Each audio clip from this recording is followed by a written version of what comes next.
آج جو خان صاحب نے دو اہم باتیں کی ہیں میں اس کا اظہار کر کے پھر آگے میں چلوں گا، وہ یہ ہے کہ اس کرپٹ سسٹم کو پروٹیکشن دینے کے لیے ان کو اپنے 4 میں سے 3 امپائرز کو اپنے ساتھ ملانا مقصد ہے۔ یہ جو کانسٹیٹیوشنل امینڈمنٹ کرنے جا رہے تھے یہ اصلاحات نہیں، یہ فسادات تھے، یہ وہ بےایمانی تھی کہ اپنی پچھلی بےایمانیوں کو کور اپ کرنے کے لیے انہوں نے 3 امپائرز کو ایکسٹینشن دینے کا فیصلہ کیا۔ نمبر 1 آپ کو پتہ ہے قاضی فائزہ، جو ان کے تمام پچھلے 1 سال میں ہر قسم کی ناانصافی انہوں نے کی۔ دیکھیں لائف ٹائم جو ان کی اہلیت کا معاملہ تھا نواز شریف کا، وہ قاضی صاحب نے ان کے حق میں دیا۔ حدیبیہ پیپر مل والا کیس ان کا کلوز کیا قاضی فائزہ صاحب نے۔ عمران خان سے اور پی ٹی آئی سے بلے کا نشان چھینا قاضی فائزہ صاحب نے۔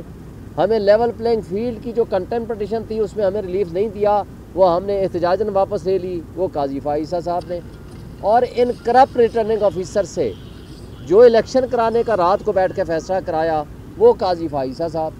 یا اور اس کے علاوہ ہر وہ کیس جس میں پی ٹی آئی کو نقصان ہو سکتا تھا وہ اس میں بیٹھے اور انہوں نے نقصان دیا، اور جس میں پی ایم ایل این کو فائدہ ہو سکتا تھا انہوں نے ان کو فائدہ دیا۔ لہٰذا اس کی ایکسٹینشن کے لیے یہ ایک کانسٹیٹیوشنل امینڈمنٹ کے نام پہ یہ ایک ڈرامہ کر کے یہ آگے لے آئے۔ نمبر 1 دوسرا 2 چیزوں کو بچانا مقصد تھا۔ کون سی چیزیں؟ پہلے میں اس پہ بات کر لوں کہ امپائرز 3 کون کون سے ہیں۔ ایک قاضی فائزہ صاحب، number 2 election commission of Pakistan, chief election commissioner and election commission کے ممبران۔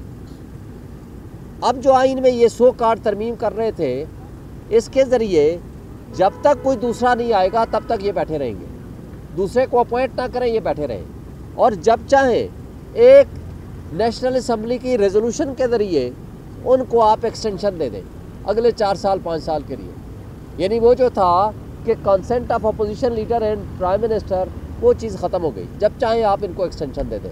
لہٰذا یہ 2 امپائرز، تیسرے امپائرز کو آپ سب جانتے ہیں، راولپنڈی طاقتور چیف آف آرمی اسٹاف، یعنی اس قانون کو کانسٹیٹیوشن میں امینڈ کر دیا کہ کوئی اس کو تبدیل نہیں کر سکے گا کہ جناب آپ ان کی ایکسٹینشن جو ہے ہر حال میں ہوگی۔ لہٰذا 3 امپائرز کو اس لیے پروٹیکشن دینی تھی کہ 2 کام آگے ہونے والے ہیں۔ نمبر 1 وہ ہے 9 مئی کے اوپر جوڈیشل کمیشن آف پاکستان کا بننا، اور آج 15 مہینے 16 مہینے تقریباً ہونے کو ہے، ایک پیشی نہیں لگائی قاضی صاحب نے، ایک پیشی، پہلی پیشی بھی کیوں نہیں لگائی؟ یوں تو ریویو میں وہ کہتے ہیں کہ ان کا حق ہے فوری طور پر لگا دیں، ابھی تک ریزن نہیں آئی، ڈیٹیل ججمنٹ بھی نہیں آئی، لیکن ہماری اور بہت سارے کیسز ہیں وہ 9 مئی کے اوپر جنہوں نے سی سی ٹی وی فوٹیجز چرائی ہیں وہ کون ہے؟ کون آگ لگانے والا تھا؟ کس نے اسلام آباد ہائی کورٹ سے اغوا کیا عمران خان کو اور وہ سی سی ٹی وی فوٹیجز اٹھا کے لے گئے، اور آج تک وہ بھی نہیں ملی، نہ اسلام آباد ہائی کورٹ کی، نہ کور کمانڈر ہاؤس کی، نہ جی ایچ کیو کی، نہ حمزہ کیمپ کی، نہ کسی اور جگہ کی۔ تو وہ کون چرانے والے ہیں؟ وہ سچ سامنے آنا ہے، اس کے لیے کمیشن بننا ہے۔ اور دوسرا جو 8 فروری کو جو قوم اٹھی اور انقلاب لے کر آئی اور پورے پاکستان میں بغیر لڑے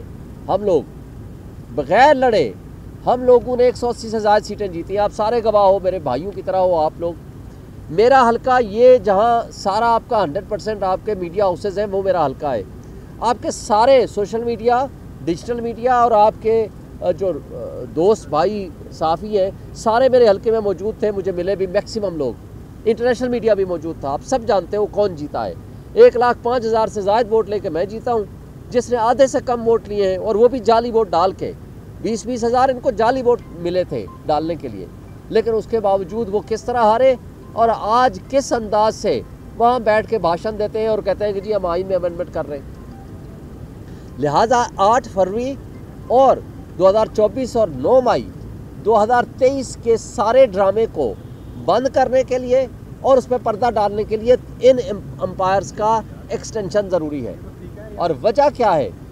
وجہ مین یہ ہے کہ اس وقت سچویشن یہ ہو چکی ہے کہ آپ کا اگر اس ملک میں اگر رول آف لا نہیں ہوگا، قانون کی حکمرانی نہیں ہوگی، جمہوری روایات نہیں ہوں گی، اگر آئین کی پامالی اس طرح ہوتی رہے گی، تو مجھے بتا دیں کہ کون آپ کے پاس انویسٹمنٹ لے کر آئے گا؟